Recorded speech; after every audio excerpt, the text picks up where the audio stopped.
मुद्रा को हम नाभि चक्र पर लाएंगे।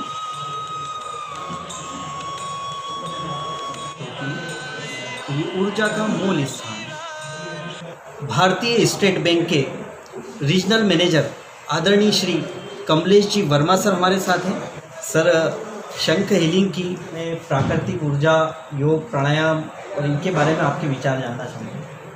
देखिए, निश्चित तौर पे ये बहुत प्राचीन पद्धतियाँ हैं और वर्तमान जो नई पीढ़ी है ये इन चीज़ों से भली भांति परिचित नहीं है। बट वास्तव में ये जो थेरेपीज़ हैं जो प्राचीन काल से चली आ रही हैं, इसी कारण से पहले जो है आत्मिक शांति का लेवल और लोगों में सेटिस्फेक्शन का लेवल या आयु लंबी होना या चिंताएं कम होना, वो सब निश्चित तौर पे इन सब थेरेपीज़ के योगदान थे। और अभी वर्तमान में हम इन प्राचीन परंपराओं से दूर होते जा रहे हैं। बट ये आत्मिक शांति के साथ साथ शारीरिक और मानसिक शांतियाँ भी अपने आप को देती हैं और निश्चित तौर पे इसके प्रति रुझान जो है वो नई पीढ़ी को हम लोगों को लेके आना चाहिए।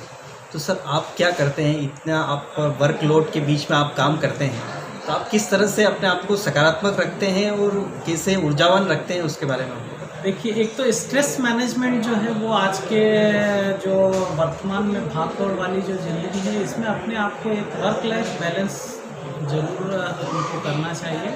वो चाहे कोई भी थेरेपी हो, आइदर आप योग कर रहे हो, प्राणायाम कर रहे हो या कोई अन्य कोई एक्सरसाइजेस कर रहे हो, खान पान के साथ एक्सरसाइजेस का बहुत अपना रोल होता है और इसको अपने दैनिक जो कार्यक्रम है उसमें कहीं ना कहीं एक प्रॉपर समय देना चाहिए। जब आप इस तरह की कोई भी एक्टिविटी, आपको जो शौक हो एक चुन लें और उसको नियमित रूप से आप उसको प्रैक्टिस करते रहें, तो अपने आप आपके दिन के जो सुबह 1 घंटा या शाम को 1 घंटा आप देते हैं, तो बचे हुए 23 घंटे में आप पूर्ण रूप से ऊर्जावान रहते हैं। इसमें आपको जो अच्छा लगता हो, जैसे आपकी अभी हमने शंख थेरेपी की भी बात की, ये भी अपने आप में मानसिक शांति देती है, तनाव को दूर करती है। और तनाव मैक्सिमम बीमारियों का आजकल जो है वो कारण तनाव है। अगर व्यक्ति ने अपने तनाव को मैनेज करना सीख लिया, चाहे वो किसी भी आर्ट के थ्रू, या तो काम में मन लगाने लगे, काम को एंजॉय करते हुए काम करने लगे, या किसी एक्सटर्नल थेरेपी, सपोज एक्सरसाइज है जो अभी हम लोगों ने ये शंख वाला किया, या प्राणायाम है, इस तरह की किसी भी एक्टिविटी को एक हैबिट के रूप में बना के रखेंगे तो निश्चित तौर पे आप ऊर्जावान बने रहेंगे। जो मैं खुद पर्सनली फील करता हूँ कि मैंने जब से इन चीज़ों पे ध्यान देना शुरू किया है, मॉर्निंग 6-7 बजे से निकलता हूँ और आप देखेंगे कि आज मेरी ये कंटिन्यूस मीटिंग के बाद भी, शाम को भी और अभी भी आप मुझे बोलेंगे तो मैं 50 लोगों को फिर से संबोधित कर सकता हूँ। तो ये चीज़ें मुझे काफ़ी नहीं, मुझे अच्छा लगता है इन चीज़ों में लोगों से बात करना और इन नई चीज़ों पर काम करना। निश्चित ही सर, और यही कारण रहा होगा कि जब लॉकडाउन जैसे एक आकस्मिक समय में जब ट्रेनें बंद हो चुकी थी और सारा कुछ बंद हो चुका था, लेकिन एक फाइनेंशियल एक्टिविटी भारतीय स्टेट बैंक ने जारी रखी, तो उस समय के बारे में। और सर, अभी जो आपने डिजिटल वगैरह, तो थोड़ा सा बैंक के बारे में बताइए कि आपका क्या दृष्टिकोण है, आप किस तरफ उसको ले जा रहे हैं। कोरोना काल में निश्चित रूप से जो दूरियां थी वो हम लोगों के लिए वांछनीय भी थी कि सोशल डिस्टेंसिंग बनाए रखें, बट ये साथ ही साथ जो है बैंकिंग गतिविधियां जो कि मूलभूत आवश्यकताओं में से एक है, इसको हमने जो है वो कोरोना के साथ, समय के साथ अपने आप को मॉडिफाई किया, चीज़ों को काफ़ी डिजिटलाइज किया। हमारा जो योनो ऐप है, इसमें हमने कोशिश की कि आपकी इंटायर जो बैंकिंग नीड्स है, जो भी ज़रूरत पड़ती है, वो सभी चीज़ें आपको घर बैठे प्रॉपर सोशल डिस्टेंसिंग पालन करते हुए अपने मोबाइल पे इस डिजिटल युग, डिजिटल क्रांति का लाभ लेते हुए घर बैठे कर पाएँ। आप चाहें किसी को फंड भेजना हो, एफडी कराना हो, आरडी खोलना हो, फंड ट्रांसफ़र करना हो, या साथ ही साथ कोई चीज़ें ऑनलाइन परचेस करना हो, तो आप हमारी योनो ऐप के थ्रू बैठे बैठे, घर बैठे बैठे ग्रॉसरी से लेके फाइनेंशियल एड तक एक ही प्लेटफॉर्म पे स्टेट बैंक के आप लोग यूज़ कर सकते हैं। तो ये इसमें अपनी सुरक्षा है। हम भी चाहते हैं कि लोग भीड़ में नहीं आए, बैंक को आपकी जेब तक पहुंचा दिया है हमने, ताकि आप बैठे बैठे अपने सभी काम वहां पर कर पाएँ और सुरक्षित रहें और साथ साथ बैंकिंग से वंचित भी नहीं रहें। बहुत अच्छी बात है सर। लगभग 80 आपके क्षेत्र में 80 ब्रांचेज़ हैं और 3 स्टेट को आपका जो है एरिया, मुझे लगता है कि वो करता है। सर, इतने बड़े एरिया में इतनी सारी बैंकों में किस तरह से काम होते हैं और आप जो अभी दौरे कर रहे हैं उसके बारे में थोड़ा सा बताइए। देखिए, हर जगह अपना अपना एक कल्चर होता है, हर क्षेत्र की अपनी नीड्स होती है।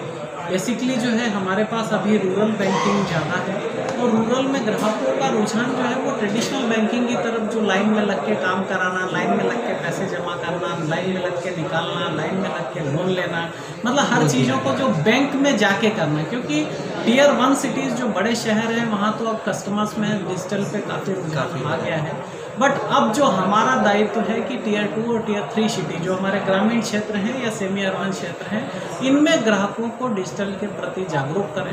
तो अभी मुख्य रूप से हम लोग यही कोशिश करते हैं कि हमारे ग्राहक जो हैं वो टेक्नोलॉजी को यूज़ करते हुए आगे बढ़ें। अपनी दैनिक आवश्यकताएं, लोन्स हैं, डिपॉजिट्स हैं, इसके लिए टेक्नोलॉजी की मदद घर बैठे बैठे लें। तो मेन चीज़ें जो अभी हमारा फोकस है कि बैंक को जो है वो पूरी तरह से डिजिटल प्लेटफॉर्म पे शिफ्ट किया जाए और ग्राहकों में कस्टमर लिटरेसी बढ़ाई जाए, ताकि ग्राहक लोग जागरूकता बढ़ाएंगे तो अपने आप लोग यूज़ करने लगेंगे, और इससे बैंकिंग की कॉस्ट कम होगी और अल्टीमेटली हमारी ऑपरेशन कॉस्ट कम होगी। तो वो कहीं ना कहीं ब्याज में छूट या किसी अन्य छूटों में ग्राहकों को लाभ दे पाएंगे। बहुत अच्छी सर। अब एक आम ग्राहक के लिए, क्योंकि अक्सर देखा जाता है कि बैंकों में जो प्रभावी लोग होते हैं वो तो अपना काम करा लेते हैं, तो ऐसे एक आम आदमी के लिए आपका क्या मैसेज है कि वो बैंक में या बैंक की सेवाओं का लाभ आसानी से ले सके? देखिए, ये एक भ्रांति है कि जो पहुंच वाले लोग अपना काम आराम से करा लें। अब वो समय ज़माना गया। अब आपने देखा होगा कि स्टेट बैंक ग्राहकों के द्वार द्वार तक जा रहा है। पहले जो है प्राचीन काल में मैंने कभी नहीं सोचा था कि स्टेट बैंक जो है वो कहीं जाके मेले लगाएगा, कहीं जाके कैंप करेगा। बट आपने देखा होगा कि अब हम महीने में 1-2 बार इस टाइप के कस्टमर, इवन छोटे छोटे गांव में जाके कैंप लगाते हैं, वहीं ऑन स्पॉट सेंक्शन करते हैं कि हमने नाबार्ड से कुछ स्कीम्स ली हैं, उनके नाबार्ड के ऑफिशियल्स को बुलाते हैं, आपके जिला उद्योग केंद्र के लोगों को बुला के उस क्लस्टर ग्रुप को संबोधित करते हैं। इवन शिक्षा लोन में क्या व्यवस्थाएं हैं, किस तरह के हैं, ऐसे छोटे छोटे ग्रुप्स में मुद्रा लोन की बहुत सारी योजनाओं पे हम लोग काम करते हैं। उसमें जागरूकता काफ़ी बेहद बदलाव हो चुका है। हाँ, काफ़ी बदलाव है, और अब हम कस्टमर फ्रेंडली हैं, कस्टमर्स के अनुरूप ढलने की कोशिश कर रहे हैं। तो बहुत सारे बदलाव हैं, बट ग्राहकों को एक बार ये सोचना पड़ेगा कि एक जो भ्रांति है कि केवल बड़े लोगों का काम होता है, ऐसा नहीं है। हम स्टेट बैंक सभी के लिए है, चाहे वो छोटा हो चाहे बड़ा हो। तो सर, आखिरी में मैं पूछना चाहूँगा कि जो बैंक अधिकारी कर्मचारी हैं उनकी हेल्थ और वेलनेस के लिए भी मुझे लगता है कि योगा, मेडिटेशन जैसा एक कोई प्रकल्प प्रारंभ होना चाहिए।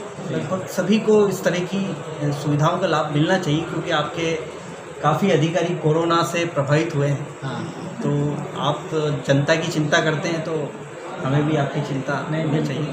तो आप धन्यवाद, और जैसा भी आपसे सहयोग लगेगा हम हमारी टीम के लिए बराबर लेंगे। धन्यवाद स्टेट बैंक और स्टेट बैंक के लोगों की केयर सोचने के लिए और करने के लिए। बहुत बहुत धन्यवाद सर, आपने जो अपना अनमोल सेवा दिया। Thank you.